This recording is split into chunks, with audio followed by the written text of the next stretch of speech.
So, after kong i-post yung sinabi kong parang making is parehas sa judging. So, parang minsan, pag makakakuha ka ng sagot kung bakit parehas ang making, katulad nito, bakit parehas ang making sa judging. Pero depende din yan, kasi meron yung making na mali. Yung making na tama ang sinasabi ko. And katulad ng judging. Ay, depende rin sa judging, kasi meron din yung judging na mali. Yun yung insulting or panglalait. Or minsan, pangsisisi ng walang dahilan or blaming, di ba? Ito yung dumating na message afternoon, promise. Parang download na nag-a-upload ka sa yung device, computer, ng isang file or video na parang ang bilis dumating ng information na masasabi mo ding vision. Kasi minsan, paano kung nakukuha ang message? Habang nagsasalita ako, nag-a-agree yung intuition or kung alam kong question yung sinasabi ko or iniisip ko na hindi ako sigurado, mag-spark yan. Hindi. Huwag kang mag-doubt, parang yun yung sinasabi niya. Totoo yung sinasabi mo, parang ganun. Pero ito is, hindi nag-spark yung vision eh. Parang vision na, shoo, sabi niya. Kasi sila din daw is curious kung bakit ginagawa nila yung hindi magandang mocking, insulting, pang lalait, stopping someone, yung ascension, yung 3D dimension or healing na ginagawa sa sarili, yung pang pag-progress, na question kung totoo ba yan or hindi, ganun. Kasi sila din mismo is gusto nilang malaman. Yan yung mga hindi masabi-sabi ng mga tao na hindi nila ma-explain. Na i-explain nila through summary, sabihin mo na.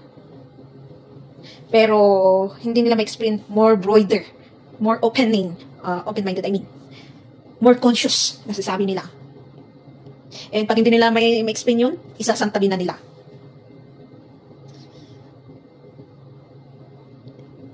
And, of course, yung reaction minsan, yung parang matatawa ka or hindi mo alam yung reaction mo, yun is not actually mocking kasi ginagawa ko din minsan yun. Yung na-awkward, nasasabi na feeling. Na may cringe sa feeling. And mag-ingat-ingat tayo sa kaka-against sa mga taong gustong mag-progress, gustong mag-ascend, and being itself. Oo. Nakakapagbigay tayo ng learning sa taong yun. Pero yung consequences nga nasasabi nila sa sarili at sa generation mo, mas maganda pa rin yung puntahan mo na lang yung taong yun, kausapin mo, and itry mong tanungin kung yun yung ginagawa niya, kung nakikita mong yun ang ginagawa, as much as possible, kung ano nalalaman mo, tulungan mo. Hindi yung isa ka dyan na pupunta doon at tapos pag may sasabihin yung taong yun na ayaw mo, maglilid ng hurt and hatred and reaction na ayaw mo. Sinong may kasalanan? O, di ba? Kaya kung nangyari is nangyari, sa huli, ang pinakamagandang action pa rin is accountability. Kung bakit pumunta ka doon para, lalong-lalo sa amin, na nagbibigay ng messages. And, katotohanan, whistleblower, or additional pa, ang Diyos. And not considering, na kinoconsider mo lang ang materialistic world. Na andun ka pa sa, kasi as in, nawala na kasi sa akin yung yung knowing ng materialistic world. Ang nasa sa akin is spiritual muna bago physical. Umayos yan. So, through physical, na dahil inayos mo yung sarili mo sa spiritual, mapapansin mo yung unwise decisions. Na maglilid ng learning na, next time, even not perfect, wise na. Kaya kailangan talaga natin yung seeking seeking more, healing, spirituality, learning, ascension, leading ourselves, guiding ourselves to be matured. So ngayon na naiintindihan ko na kung bakit ginaganon nila yung kahit naiintindihan mo ng deep more, hindi lang dahil sa selfish ego and pride, selfish ego and pride, I mean, Pero deep na naglilig ng selfish na kung anong umiiral sa nag-iisip ng pagka-selfish sa ego and pride. Yun. Minsan, parang pinuprovoke ka na sige nga patunayan mo kahit hindi nila sinasabi pero through their actions. Yan. Isang dahilan yan. And, kung napapansin mo din, kaya be observant. I-compare mo na ang ikaw noon at ngayon tapos kung ano yung hinahabol nila sa'yo. Kasi minsan, baka nangyayari ito sa loob ng pamilya, friendship, community is hinahanap talaga nila yung dating ikaw kasi ang dali mong maganito ganyan. Pero nag-open ka nga sa knowledge, intelligence, wisdom na, be cautious. Kasi ang tao pala, pag hindi tayo aware, awakened, or enlightened, spirituality, ganito ang gagawin nila. Kaya bakit may mga taong pabalik-balik or mga gagawin ng even family na pabalik-balik na akala nila, ikaw pa rin yung dati. Na parang meron pa rin silang hope. Kaya sasabihin ko to sa inyo na nag-a-ascend, na awaken, na enlightened, na napapansin nyo, nag-iiba din yung pananaw nyo, na nagiging cautious kayo sa paligid. Ayaw nyo ng mga abusadong mga tao na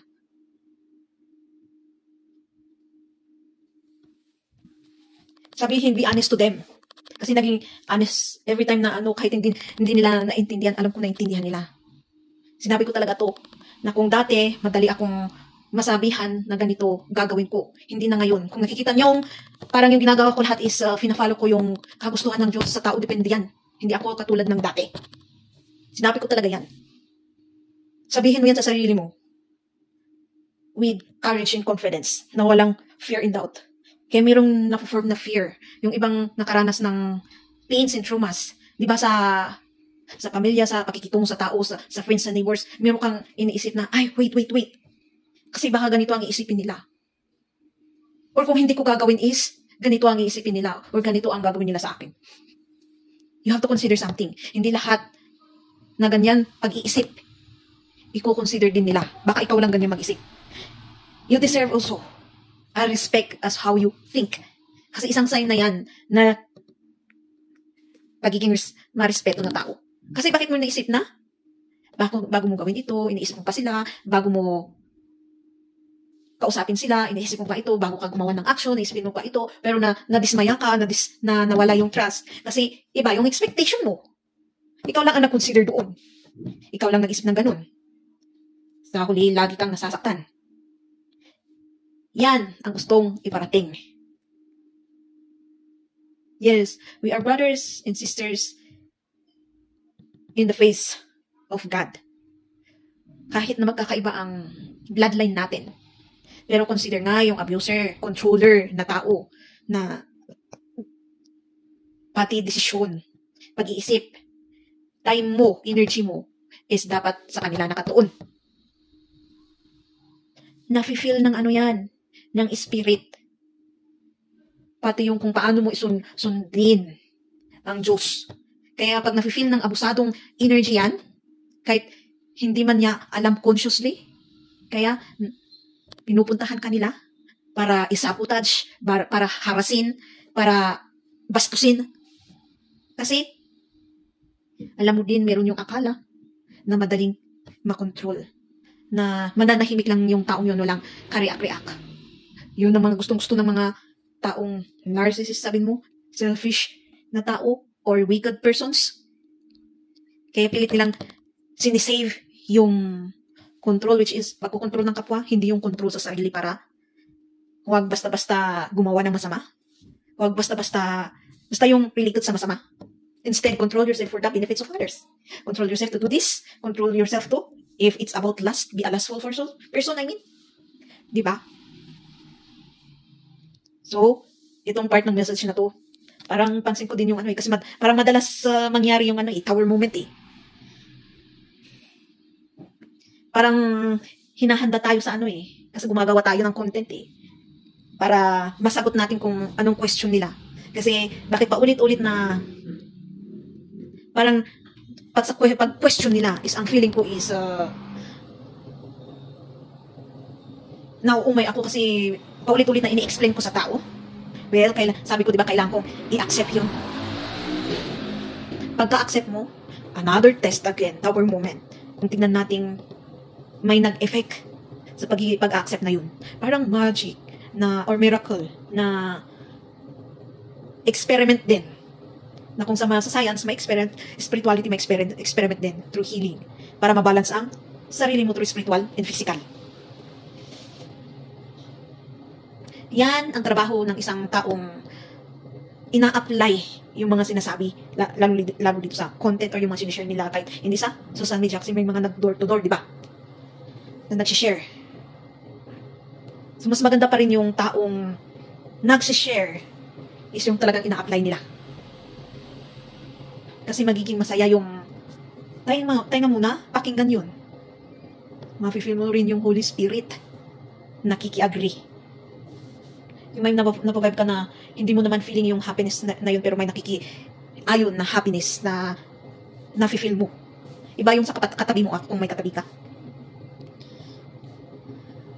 Weird man yun pero reality. Ganon din natin maramdaman kung gusto talaga nating malaman kung nasa tabi talaga natin ang Diyos lagi. Be observant nga. Kung ano nangyayari sa paligid mo, sa sarili mo, kahit sa physical. Kasi nakakonect lahat yan. Yung Holy Temple. Pag sa lastful, yung dati-rati, nahanap-hanap mo, pero nung gusto mong pinilit mo at gusto mo talagang mawala yun, ni-start mong magbago. Kailangan talaga natin yung observant para mapansin natin yung differences. And can give gratitude in every little step. I mean, little step. Pronunciation. Little step. Ano ba yan? Mga maliliit na hakbang. Ayan. Na nagagawa natin. By your reaction na masaya ka. A sign of gratitude. Or uttering it. Then, may ma-vibe ka din na dahil sa tinuran mong gratitude or yung napansin mong magandang another step na hakbang na pagbabago na nagbigay ng learning, parang may nakiayon na, masaya. Kaya mas magandang sarili talaga ang tignan muna. Bago yung iba, iayos muna ang sarili. Bago yung iba. Step by step, kahit dahan-dahan, kasi walang namang lahat rush, kahit sa materialistic world, kung laging yun yung tinitingnan natin.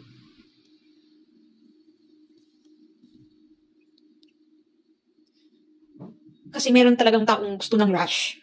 Walang rush. Yung hindi makapaghintay, walang ganun. May kailangan mo kang iayos sa sarili kung bakit ganun ang feeling mo. Yung hindi ka na mapakali dahil sa hindi ka makapaghintay. Nasaan na napunta yung control patient. Satisfaction na hihintayin mo ang tamang panahon na sinasabi nila. There's always a time in everything.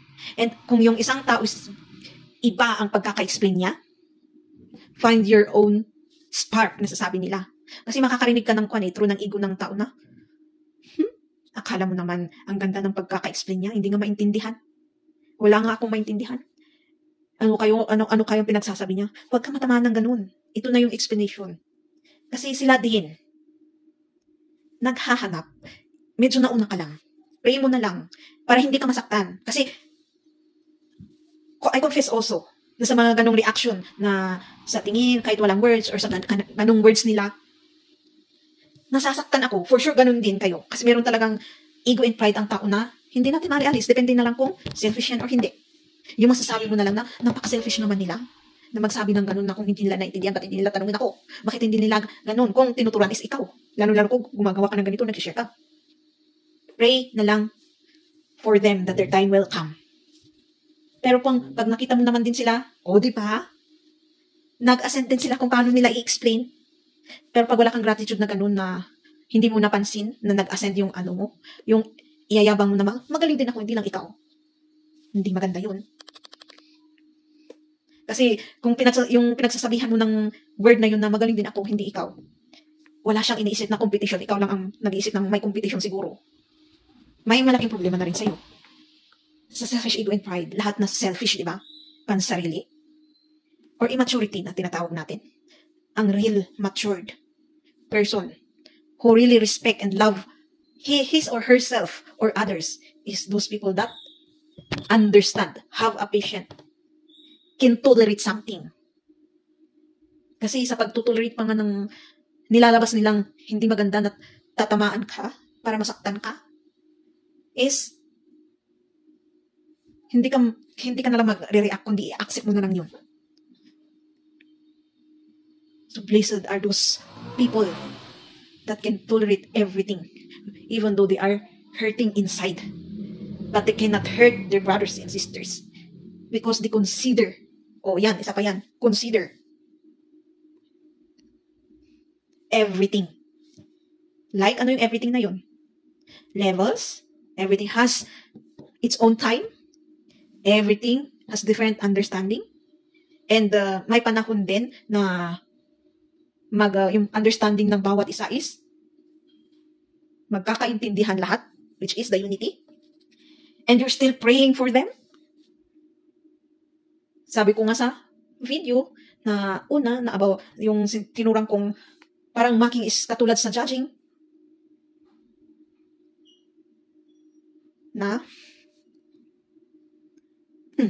Biglang nabangko yung isip ko eh. Parang may nag-wipe out. Nakaupo nga ako dito kanina na nagla-live is, parang yung laging nararanasan ko na ang pagkakaintindi ko doon is, may gumagawa ng black magic, or di kaya may another ascension na mangyayari.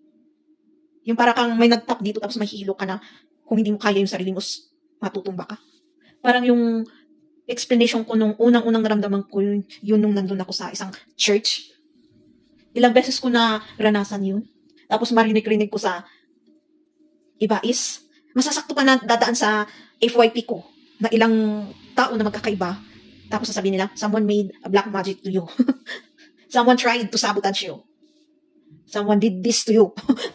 Minsan, isa, pero meron yung minsan tatlong, hindi naman sabay. Parang first, may naturan ng ganun. Tapos biglang may ibang video. Second, tapos may ibang na-insert na videos. Tapos third, weird na yun.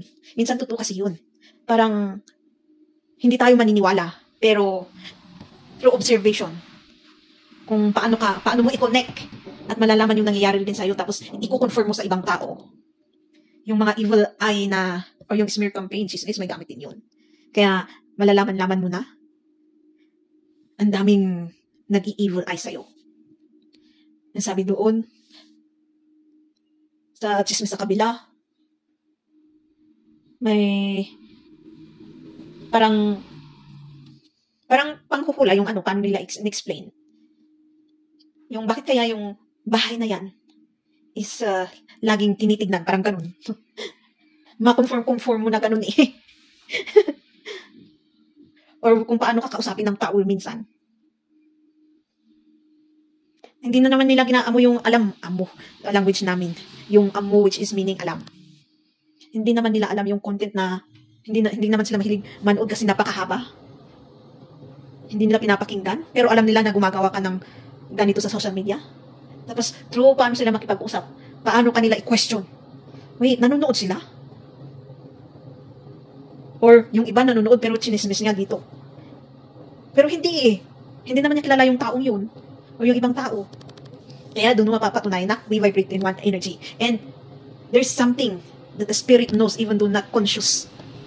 Hindi niya nakita, hindi niya narinig. Na alam niya na nangyari, na naturan, ganun.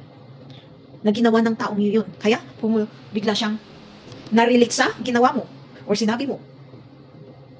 Spirituality has a big magical miracles and magic na hindi natin maintindihan. Na pag very open tayo sa observation. Wow. Is it a curse or not? It's a curse that you know, baka it's a curse. When you know something more than something na mapapatunayan mo na lang pag nakita mo at na-experience mo. Na ma-amaze ka pa na, wow, baka yun yung sinasabi nilang magpupula. Kaya we have all of that kind of gift. Depende na lang sa'yo kung i-open mo ang sarili mo. To know that part. And magiging curse na. Lahat na lang na may experience mo nang sasabihin ng tao. Kung sila magiging cautious din sila, ikaw din, magiging cautious ka din kung anong sasabihin mo. Na, wait, alam ba nitong taong to yung isasagot ko? Parang maghanap ka ng layman's term na dapat maiintindahan niya. Pero kahit naisip mo pa yung layman's term kung dinagdag mo talaga ang spirituality. Meron yung reaction nila na ano, kahit hindi nila sabihin. Para kang baliw. Pero alam actually ng spirit nila yun unconsciously, hindi lang sila conscious. Kasi nakatuon nga sila pa rin sa physical lang. Hindi sila open sa spiritual. Kaya minsan nagtataka din sila kung bakit nangyari yung sitwasyon na yun. Kung yung sitwasyon is about confrontation of this kind of talking. Or pananaw sa buhay na sasabi nila. Or pagbibigayan ng opinion na kung kakaiba yung opinion mo.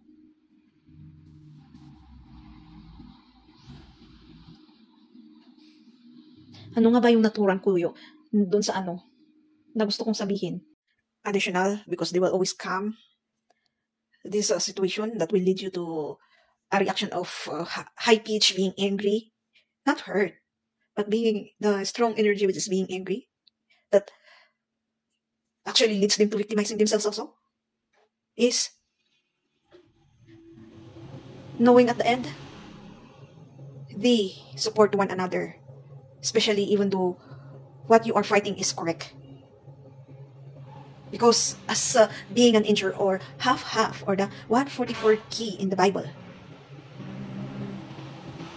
or you already stand and know yourself and the truth, your truth, that you are walking not only in your truth, but you know already the truth that God wanted you to walk. All that's written in the Bible that people should know and act, and you're starting to do it. And there's an energy that, am I not right? Because what you're fighting is what's this person fighting also. The fact that they know you are only the one who is fighting in the right way. You are the ones who, ikaw ang gumawa ng paraan at sinimulan mo sa sarili bago mo gawin sa iba. Naging English pala ako. Kasi, ang first step talaga is sarili mo bago mo maipaglaban yung tama.